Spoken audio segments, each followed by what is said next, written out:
اعوذ باللہ من الشیطان الرجیم بسم اللہ الرحمن الرحیم اللہم صلی علی سیدنا و مولانا محمد وعلی آلہ واصحابہ واہل بیتہ وازواجہ وذریاتہ وعترتہ اجمعین۔ عزیز طلبہ و طالبات اور عظیم مدرسین و مدرسات، السلام علیکم ورحمۃ اللہ وبرکاتہ۔ وعلیکم السلام ورحمۃ اللہ وبرکاتہ۔ آن لائن درس نظامی میں آپ سب کو خوش آمدید کہتے ہیں۔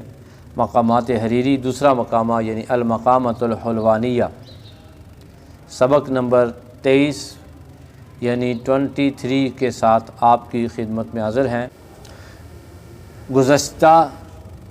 گزشتہ سبق میں آپ نے پڑھا تھا کہ حاضرین محفل میں سے ایک اجنبی شخص اٹھا اور اس نے آ کے شعر سنائے۔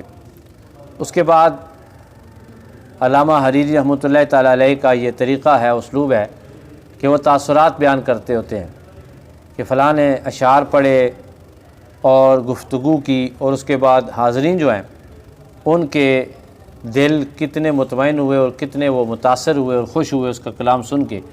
آج حاضرین کی بات سے ہماری کلاس کا آغاز ہو رہا ہے۔ علامہ حریری رحمۃ اللہ تعالیٰ علیہ المتوفیٰ 516 ہجری آپ فرماتے ہیں، فحارا پس حیران ہوئے، الحاضرون حاضرین، لبداہتہ اس کی برجستگی پر، واعترفوا اور انہوں نے اعتراف کیا، بنزاہتہ اس کی پاکیزہ کلامی کا۔ اب دونوں جملے دیکھیں، نثر میں ہیں لیکن شعر کا مزہ دے رہے ہیں۔ فحال الحاضرون لبداہتہ، بداہت فی البدی کلام، برجستہ کلام، حاضر دماغی سے دیا ہوا جواب جو سامعین کی توقع کے خلاف لیکن ان کی سماعت کی عین ضرورت کے مطابق ہو، جو ان کو سیراب کر دے، جو ان کو ان کے ذوق سے بھر دے، ان کو جس پیاس کے بعد جس سیرابی کی ضرورت ہوتی ہے اس سیرابی سے وہ واقعی مطمئن ہو جائیں۔ جیسے کوئی بندہ نعت سننا چاہتا ہے اچھی آواز میں، اچھا کلام، تو جب اسے اچھی آواز اور اچھا کلام ملتا ہے تو اس کی جو سیرابی ہوتی ہے وہ مکمل ہوتی ہے۔ اسی طرح جو وہاں پہ ادیب بیٹھے ہوئے تھے، ادب کے ساتھ شغف رکھنے والے، عربی ادب کے ساتھ، انہوں نے جس وقت شعر دیکھا اور سنا تو حیران ہوئے، یہ اجنبی ہے اور اس نے پھٹے ہوئے کپڑے پہنے ہوئے ہیں، اس کا حال پرا گندہ ہے، مسافر ہے، غریب ہے، لیکن کلام کرتا ہے، لگتا ہے یہ علم ادب کا بادشاہ ہے۔ فحال الحاضرون پس حیران ہوئے حاضرین، لبداہتہ اس کی برجستگی پر، واعترفوا اور انہوں نے اعتراف کیا، بنزاہتہ اس کی پاکیزہ کلامی کا، اور انہوں نے مان لیا یہ پاکیزہ کلام کرنے والا ہے، ماشاءاللہ۔ فلما پس جب آنسا اس نے دیکھا، بھئی آنسا کے 3 معنی ہوتے ہیں۔ نمبر 1 آنسا محسوس کرنا، نمبر 2 آنسا دیکھنا، نمبر 3 آنسا محبت کرنا، 3 معنی ہوتے ہیں۔ قرآن مجید میں خدا تعالیٰ ارشاد فرماتے ہیں، بسم اللہ الرحمن الرحیم، آنسا من جانب طور نارا، یہ غالباً سورہ قصص ہے، اور اللہ تعالیٰ ارشاد فرماتا ہے آنسا دیکھا اس نے طور کی جانب آگ کو، حضرت موسیٰ علیہ السلام کے بارے میں۔ آنسا کے اندر جو ہوا فاعل ہے، مرفوع متصل مرفوع معلن ضمیر راجع بسوئے حضرت موسیٰ علیہ السلام، حضرت موسیٰ علیہ السلام کا ذکر ہو رہا ہے کہ آنسا من جانب طور نارا، کہ انہوں نے دیکھا آگ کو طور کی جانب۔ بعض اوقات بندہ دور ہو تو آگ محسوس ہوتی ہے، تو یا اس کا ترجمہ یہ بھی ان کو آگ کو محسوس کیا انہوں نے طور کی جانب، ٹھیک ہے جی۔ تو تو معنی کیا ہوگا؟ فلما پس جب آنسا اس نے دیکھا، استئناسہم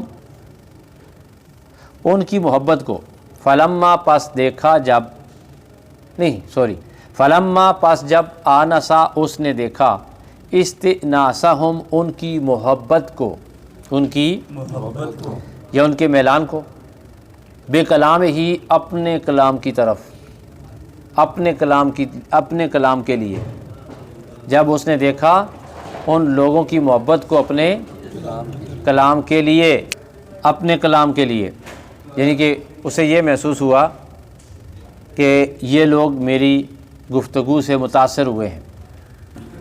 دیکھیں دونوں جملے کیسے ملتے ہیں۔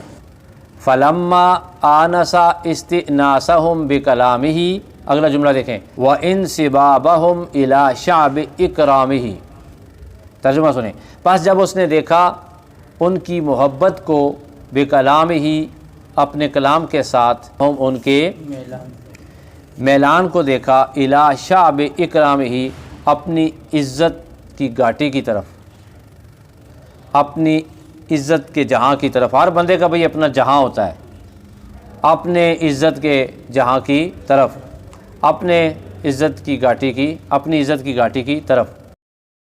اور ان کا میلان، واؤ کا عطف آنسا کے اوپر ہوگا، تقدیر عبارت پھر یوں ہی ہوگی، وآنسا انسبابہم الی شعب اکرامہ، یعنی اس نے محسوس کیا یا دیکھا ان کے میلان کو، الی شعب اکرامہ اپنی محبت کی گھاٹی کی طرف، اپنی محبت کی گھاٹی کی طرف۔ اطرقا اس نے سر جھکایا تھوڑی سی دیر کے لیے، اطرقا اس نے سر جھکایا۔ اطرقا معنی یہ بھی ہوتا ہے بندہ یہ دیکھیں بندہ اس طرح کرتا ہے، اطرقا سر جھکایا، اطرقا کطرف العین، اطرقا اس نے سر جھکایا، کطرفۃ العین آنکھ جھپکنے کے برابر، ثم پھر قالا اس نے کہا، دونکم لو، پھر بھائی دونا اسماء افعال میں سے ہے، اس میں فعل ہے جس کا معنی ہوتا ہے خضوع، دونکم لو پھر، بیتین آخرین دو اور شعر، لو پھر دو اور شعر، بیتین دو شعر، آخرین دوسرے یعنی اور اس کا ترجمہ یہ بھی ہو سکتا ہے دونکم لو آپ لوگ، لے لو آپ لوگ، بیتین دو اشعار، آخرین دوسرے، وانشدہ پھر اس نے شعر پڑھا۔ دونکم کا معنی آپ کر سکتے ہیں سنو، پھر کیا کر سکتے ہیں؟ سنو پھر دو اور شعر، سنو پھر دو اور شعر۔ بھائی انہوں نے یہ نہیں کہا تھا کہ اور شعر سناؤ، انہوں نے یہ نہیں کہا تھا کہ ہمیں اور شعر سناؤ۔ یہ مخاطب جو ہوتا ہے، خطیب جو ہوتا ہے، شاعر جو ہوتا ہے، سٹیج کے اوپر جو بندہ کھڑا ہوتا ہے، اسے خود ہی جج کر لینا چاہیے کہ لوگ مجھے سننا چاہ رہے ہیں یا نہیں سننا چاہ رہے۔ اختصار لازمی کرنا چاہیے۔ آج کے سوالات لکھ لیجئے۔ سب سے پہلا سوال ہے کسی ایک جملے کی نحوی ترکیب کریں۔ سوال نمبر 2 ہے پورے سبق کا لغوی الفاظ کے ساتھ اور اصطلاحی یعنی محاورے کے ساتھ ترجمہ ضرور کریں اور یاد کریں اور لکھیں، دونوں کام کریں۔ آج کے لیے اتنا ہی، انشاءاللہ ایک نئے سبق کے ساتھ آپ کی خدمت میں دوبارہ حاضر ہوں گے۔ سید دلاور حسین شاہ کاظمی کو دیجیے اجازت۔ السلام علیکم ورحمۃ اللہ وبرکاتہ۔